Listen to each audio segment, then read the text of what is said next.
Welcome to India next. Rahul ని విమర్శించే హక్కు కంగనాకు లేదా? దానం నాగేందర్ అనుచిత వ్యాఖ్యలతో కాంగ్రెస్ కు తలనొప్పి తెచ్చిపెట్టారు. కాంగ్రెస్ సీనియర్ నాయకుడు దానం నాగేందర్ చిక్కుల్లో పడ్డారు. బీజేపీ ఎంపీ కంగనా రనౌత్ పై దానం చేసిన అనుచిత వ్యాఖ్యలు తీవ్ర దుమారాన్ని రేపుతున్నాయి. దేశ వ్యాప్తంగా దానం నాగేందర్ పై విమర్శలు వెల్లువెత్తుతున్నాయి. తెలంగాణలో కొన్ని మహిళా సంఘాలు దానం తీరుపై తీవ్రంగా మండిపడుతున్నాయి. కంగనా రనౌత్ పై అనుచిత వ్యాఖ్యలు చేశారంటూ ఖైరతాబాద్ ఎమ్మెల్యే దానం నాగేందర్ పై బీజేపీ మహిళా మోర్చా నేతలు తెలంగాణ రాష్ట్ర మహిళా కమిషన్ చైర్మన్ కు ఫిర్యాదు చేశారు. ఈ మేరకు మహిళా కమిషన్ చైర్పర్సన్ నేరేళ్ల శారదను కలిసి వినతి పత్రాన్ని అందించారు.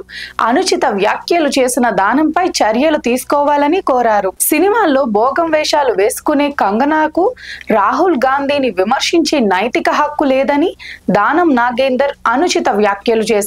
నటి కంగనా రనౌత్ పై ఖైరతాబాద్ ఎమ్మెల్యే దానం నాగేందర్ చేసిన వ్యాఖ్యలను బీఆర్ఎస్ వర్కింగ్ ప్రెసిడెంట్ కేటీఆర్ ఖండించారు.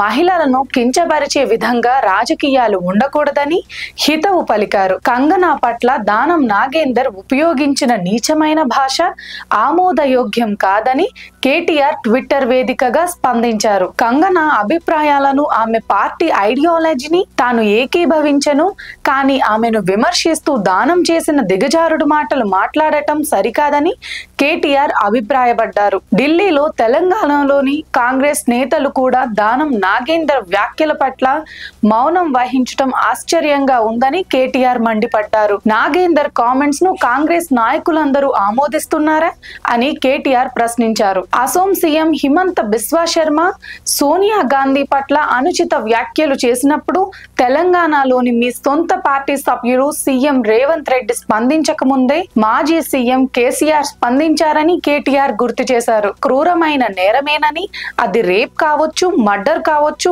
మహిళలను కించపరిచేలా మాట్లాడటం కూడా నేరమేనని కేటీఆర్ ట్వీట్ చేశారు. మీ పార్టీలో ఉన్నత ప్రమాణాలను నెలకొల్పాలని, పార్టీ కేడర్ కు విలువలు నేర్పాలని సూచించారు. మహిళలను గౌరవించటం అనేది మర్యాదకు సంబంధించిన అంశమని కేటీఆర్ స్పష్టం చేశారు.